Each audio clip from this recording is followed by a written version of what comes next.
Hi guys, welcome back to my channel. My name is Patrice, and in this video we will be discussing things I've read. And now let's get started.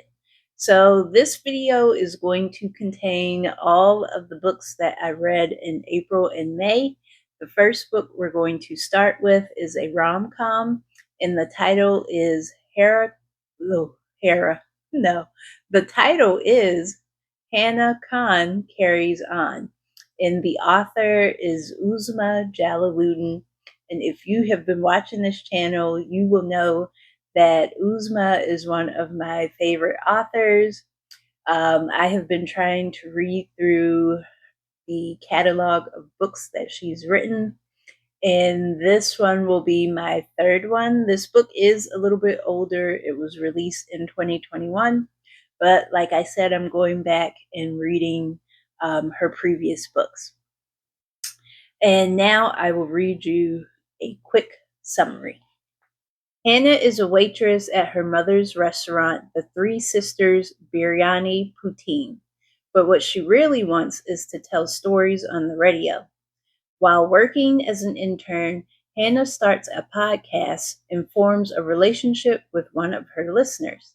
She'll need all the support she can get because a new competing restaurant is opening, which threatens her mother's business. A hate-motivated attack in her neighborhood complicates the situation further, along with Hannah's attraction to Aiden, the young owner of the rival restaurant. As life in the Golden Crescent unravels, Hana must learn to use her voice, draw on the strength of her community, and decide what her future should be. Now, this book, I think I'm a little biased because I enjoy this author so much, but I really like this one too. So these were the things that I really enjoyed about the story. So the romance part of the book was not graphic. As you guys know, I really don't like romance, or I do, but it can't be like graphic and smutty. And this is not. So that was a plus. Oh my goodness. Are you serious? So I know you guys probably heard that. It's dirt bike season. Um, so try to ignore the extra sounds in the back. I love that the story included discussion questions at the end. You guys know that's one of my favorite things too. So we can talk about the book and go in deep and stuff and see what everybody else thought. And I like learning about a different cultures. So one of the things I like is that she writes stories that are based in like the Muslim culture, and most of her characters are like from India or they're Arabic. So it has been nice like learning about like some of the customs and rituals and their religion and stuff like that. And I really enjoy these characters. Like there wasn't really like one bad character in the story for me. Like even though Hannah is like a little immature and Aiden can be like a little jerky jerk, it was still like cute. It was like a cute annoyance and not like I can't stand this character annoyance. So I did. I really liked everybody, even like the extra characters, like Hannah's mom and her coworkers, and then um, like her community, her friends, and stuff like that. So those were the things that really pulled me in to the story. Now, there were some dislikes. Like, this story is nothing new. It's really like a tale of enemies to lovers. Like, you start out with some sort of conflict, and then the two start making googly eyes, and then they have to work out, some sort of betrayal. So it's very cliche, nothing new there. Um, a lot of the same rehash plot points that you would see like in any rom-com. Some of the storylines were not resolved by the end of the story, so maybe the author is leaving it open and we will revisit these characters in the future, I would be okay with that. And but I'm just a person, like, I like everything tied up at the end when I finish reading, but it's something that, I'm being nitpicky. You can survive it. Like, if you want to read this, it doesn't like mess up the story or anything. That's just one of the things for me. um I can't believe, so Hannah, if you read this, you are going to figure this out. So I don't think of this as a spoiler, but the listener that Hannah ends up forming a relationship with is the guy who's opening the restaurant in her neighborhood. And I'm like, you guys have been, like, he's been calling into, well, maybe not calling into the show, but like he's been listening to the show like since she first started doing her podcast. And I'm like, you didn't recognize her voice? Like, you've been listening to her all this time. So when you meet her in person, you didn't recognize who that was? That made no sense. So that was just like, I don't know how you don't explain that. But other than those few things, like I said, one of my favorite authors. I really like the story. It just made me feel good. Overall, I gave this a 5. It was great for me. But like I said, I'm biased. The next book I'm going to talk about today is titled The Star from Calcutta.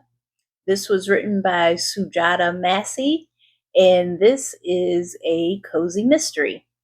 Now, this is a book in the Pervine Mystery Lady Detective, I believe that's what it's called, series. And I really like these. I've liked the series in the past, so this was her newest entry, and I was very excited to read it. Now I'll give you the quick summary. Pervine Mystery, the only female lawyer in Bombay, has secured her biggest client yet. Champa Films, a movie studio run by a director and his wife, Roshana. Roshana needs Pervine's help when the studio owner of her former studio sues for breach of contract. Pervine and her friend Alice attend a special screening of Roshana's newest film. After the event, one of the guests is found dead and Roshana has disappeared. Pervine begins to investigate the murder case and reveals a web of blackmail, deceit, and romantic affairs. So, this story here, I don't have a bunch of likes. Honestly, for me, this story just did not do it for me. The other stories in the series I enjoyed a lot more. And this one just had a lot of problems for me. Um, I like how the author weaves in like history and culture of the time. I believe we're in like the 1930s or 1940s, something like that. And again, we're getting a look into Persian culture in these books because that is what she and her family, that's their religion. So that was, I'm sorry, not religion, that was their culture. Her religion is she is a Zoroastrian, I believe that's how you say that, or Zoroastrian. But that's their religion, but her culture is Persian. So that was nice getting like those historical facts about the times back then. The main things that I didn't like about this, so this one, so Pervine has a friend named Alice, and I mentioned that in the summary, and this is like her best friend. And this girl, like in this book, she totally throws Pervine under the bus. I did not like how she was treating Pervine.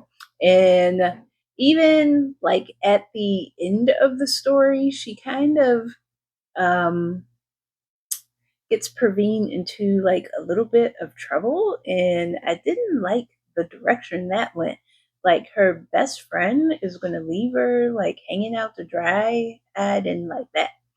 And then she has a love interest, and in this um, story, they took their relationship to another level, and I didn't like that part either because it's sort of like Praveen has to sneak around because her love interest is a white man and she is an Indian. And back in those days, they did not mix, or interracial dating was frowned upon. So they had to do a lot of sneaking around and um, like lying, and I didn't like that part of the story either. And this case just wasn't as interesting to me. It just seemed like Praveen was being thwarted at every turn. Even her dad is a lawyer as well, and she works for his law office, and she's like the only female lawyer in Bombay at the time. And even he kind of put Praveen on the back burner, even though she has been very helpful in like solving these previous cases. Um, like even he acted like he didn't have any faith in her.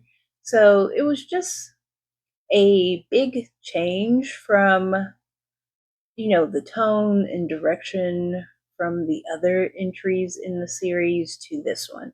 Like I just did not enjoy this one as much. Overall, I ended up giving this a 3. It was just okay. Like, I don't know. I would tell you to skip it, but if you want continuity and you want to read all of them, then go ahead. Maybe you will enjoy it more than I did, but I did not like it. The next book I'm going to talk about is, sorry, the hair. The next book I'm going to talk about is titled The Unwritten Rules of Magic. This was written by Harper Ross, and this is magical realism. And this is the first book that I have read by this author, and here is the summary. Emerson Clark can't remember a time when she felt in control. Her father, a famous writer, died of Alzheimer's. Her mom turned to gin, and recently her teen daughter has shut her out without explanation. After her dad's funeral, Emerson steals his vintage typewriter and tests it by typing out a wish. When it comes true the next day, she tries another. Suddenly, she becomes obsessed with using the typewriter to rewrite happiness for herself and her daughter. But the more she uses wishes to shape her life, the more she uncovers truths about her family and the unexpected costs of every wish come true. Now, this story, I like the premise immediately, like a typewriter that could grant her every wish. Um, I also like that there were consequences to these wishes, so it really made you think about like control and like what would you do, if you had this ability, would you take away somebody else's power to control their life? If you were able to alter someone else's life, like you're taking away their decision making ability. So is that fair? Even though you think you're doing the right thing, it may not ultimately be the right thing. So it really caused you to think about that. And I enjoyed it, especially as someone who has control issues themselves. It really made me sit up and go, oh, you're touching the nerve there. You're touching the nerve. So that's really what I enjoyed about the story.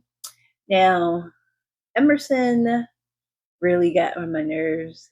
she was very, very anxious, high strung.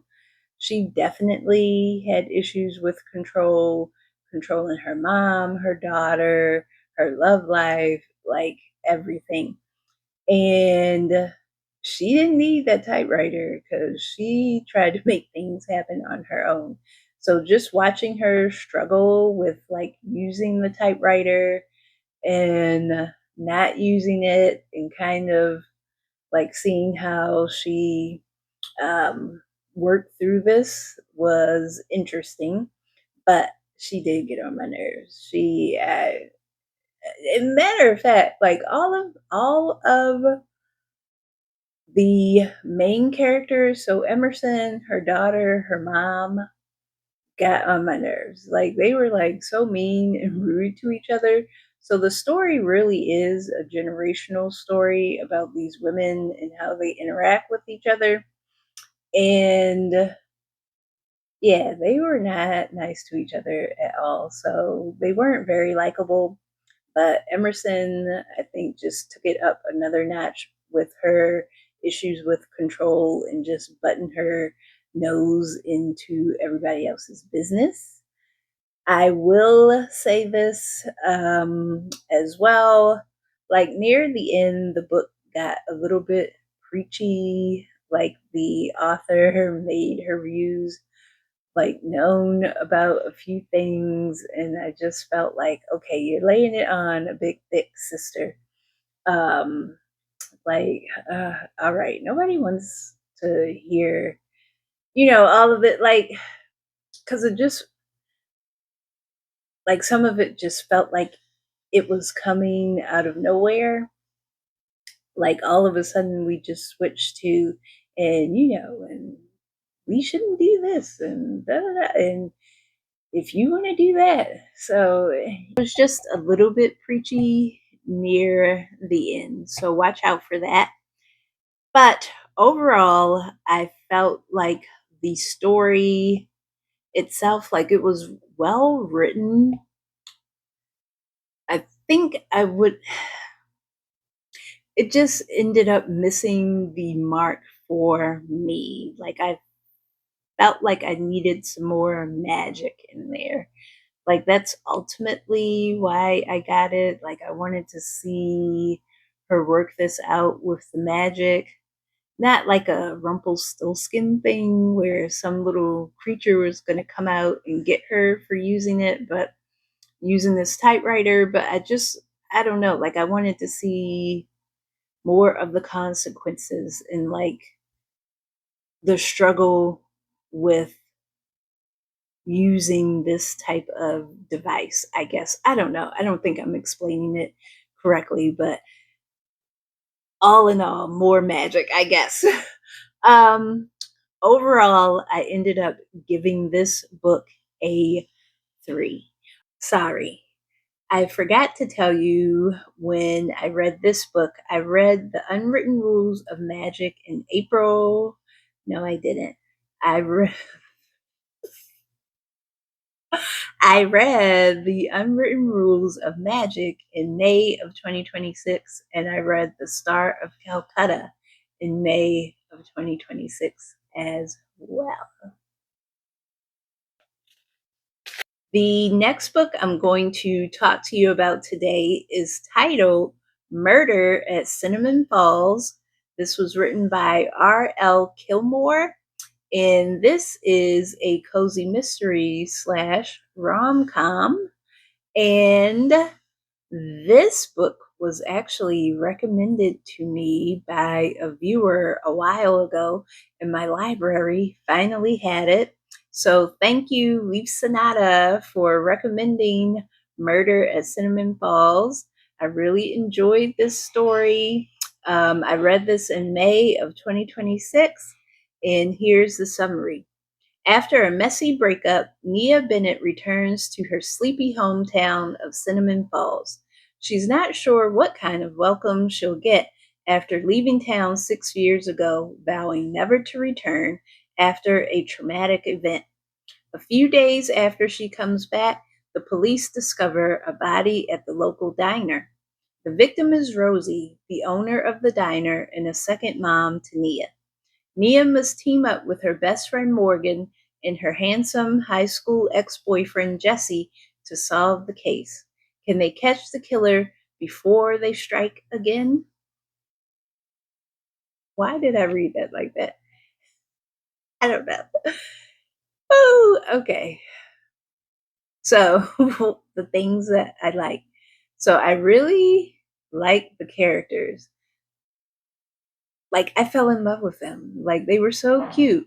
Nia, Jesse, Cinnamon Falls, the whole town, Nia's parents, the other people in the community. Like I really, really enjoyed this. Also, one of the things that I like is that this is written by a Black author, has Black characters. You guys know I'm always on the hunt for cozy mysteries with Black authors and characters. And this one really, like, I really enjoyed this one. Um, I felt like this was just the right amount of romance and mystery. Like sometimes the books miss the mark because they'll have too much of one or the other. Well, I guess there's never enough, there's never too much mystery for me. But sometimes there's too much romance. So this was the right balance. I really, really liked all the characters, the storyline, the art. Now, the mystery was crazy, didn't make sense, but that's okay. I can look past that. I can just let it woo and keep going because I like the characters and the town so much. Like, I love the world that the author built. So, yeah, I can just look past that. The things that I didn't enjoy so much. So Nia does like some pretty outrageous things without any consequence. So she ends up like stealing evidence and confronting a killer and snooping around like the prime suspects' homes and stuff and just nosing in people's business. You know, like I guess there's another bike again. Sorry. I guess you can't solve a mystery without being nosy and snooping, but you need some consequences. Like you need to get caught. And then when you get caught, you need, something needs to happen. So, yeah, that just didn't make any sense. And I love how people just tell people information. Like, why would this person tell you that? Like, why would the police tell you all of this information and you are not an investigator, you're not a cop? Like I don't get that in any mystery, like just sharing information with civilians, and it's like that makes me batty every time. So some of the characters made some pretty dumb mistakes, Nia included, but some others as well. And the killer's motivation, so it was totally not believable at all. It's like, what? You did this for what? Huh? Doesn't make any sense. If you guys have read this, let me know what you thought about the killer and who it ended up being. And just like, what? Say what now? How did we get here? But other than these small things, well, I mean, it may not be a small thing to some of you, but it was a small thing for me because, like I said, again, I really like this book. I really like this book. Now, the reviews were brutal. People did not like it, but I did. And I'm going to read the other books in the series. So there's another book. So what the author is doing. So I thought the books would continue with Nia and Jesse, and then they would solve crimes together because Jesse is a police officer. But that's not what happened. So in the second book, it switches to Nia's best friend and someone she has an interest in, and they end up solving like a mystery or a crime. So I'm like, oh, that's how we're going to do it. So it's sort of like the same world, but a different mystery and different characters. So that sounds interesting. So I am going to request the next one because I didn't see the next one at the library yet. So I'm definitely going to request it. And I am so happy I finally got my hands on this book. I am like generally like, oh my goodness. Now, you guys know I've had some duds. I've had some duds. But this one was really good. So thank you again, Leaf Sonata, for the recommendation. Overall, I ended up giving Murder at Cinnamon Falls 4 stars. It was good to me, you guys. The next book I'm going to talk about is titled My Fair Frauds by Lee Kelly and Jennifer Thorne.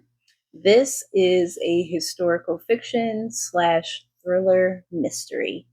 And here's the summary. High society fraud and con woman, Alice is out for revenge against the 5 ruthless robber barons who destroyed her father and left her family in shambles. Her con finally falls in place when she meets Cora, a magician's assistant, with plans of her own. Cora proves to be the perfect debutante pawn to lure in Alice's final target. As they hurtle toward their ultimate swindle, a sprawling scheme to leave their targets penniless, pressures close in on all sides.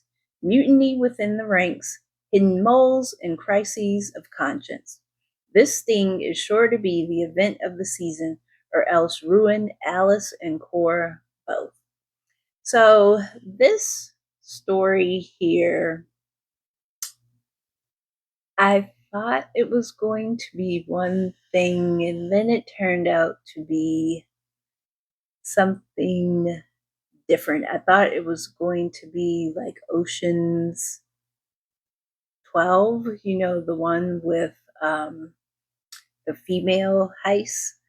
I thought it was going to be something like that, and it was that, but it was a lot of reading about the setup and not a lot with the events like after the setup. So we spent a lot of time with Alice and Cora as she's training Cora to take on this role in the scheme. And then we get a lot with Cora, and she's falling for this newspaper guy. And then Cora actually does have to, play her part in the scheme, and we get a little bit about that. Like, I thought more of the story should have been about the actual scheme and it playing out. So that was disappointing. I did enjoy like the tables turning on a few of the characters, like the mutiny that they're talking about. I like how that turned out in the end. There was a nice twist. You could probably see it coming, but I enjoyed it anyway because somebody got their just desserts. Some of the things I didn't enjoy so much. So Alice is not a likable character, and she is one of the mains. So, like, you are still rooting for the scheme to happen and to take place, and you can kind of understand like why she is cold and mean. But I don't know, even when the author tried to soften her, it still didn't come across. So yeah, she was meh character for me. And one thing I couldn't understand was, so these people that robbed Alice's family, they were actually family friends. And Alice was almost a teenager, like when um, they took all of her dad's money. So I'm just trying to figure out, like, nobody recognized her. Like, these people, you were in their home. You guys were like in each other's orbits and circles and stuff, and nobody recognized you. Like, she wasn't, she didn't have like any padding or anything on. And I'm just like, people, their faces don't change that much when they grow up unless you have like surgery or something. So I couldn't believe they didn't recognize her. That didn't make any sense. All in all, this was an okay story. Would I recommend that you take time to read it? Probably not.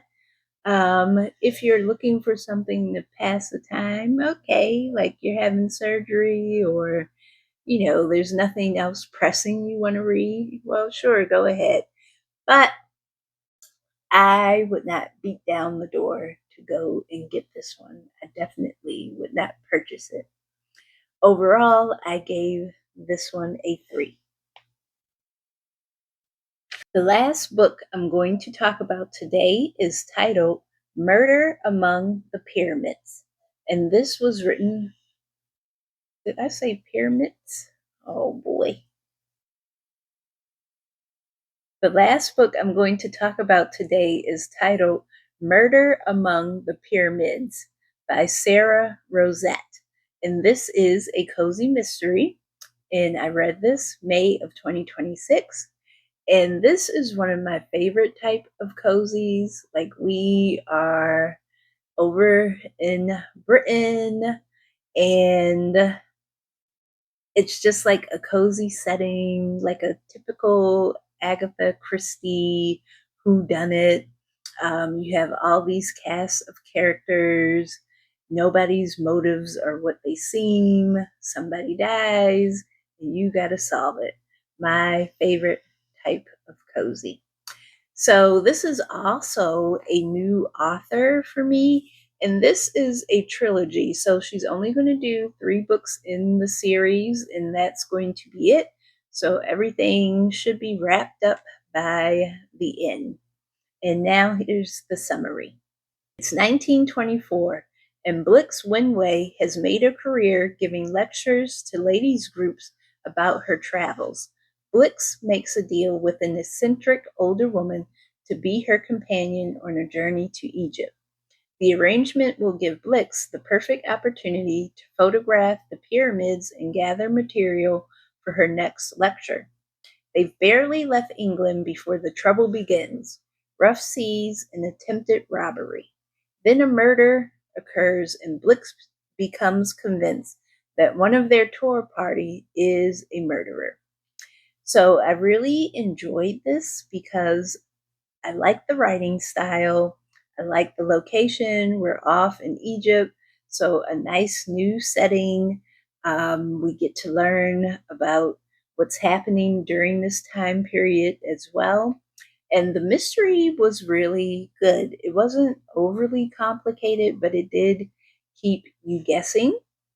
And the only thing that I really didn't care for, um, Blix can be a little annoying. She's a little feisty and hot tempered, and usually I like that. But this just makes her, like, her character, she just jumps to conclusions too fast about people, and she just gets angry like really quickly. So that's the only thing. But other than that, I really did enjoy, the start of the series, and I am going to get um, the other books as well. And overall, I ended up giving this a 4. It was very good. I'm looking forward again to reading the rest. That is it for this book review. Let me know what you thought down in the comments. Did any of these sound interesting to you? Have you read any of these books, and what did you think? As always, don't forget to like, comment, and subscribe, and I will see you the next time. Bye-bye.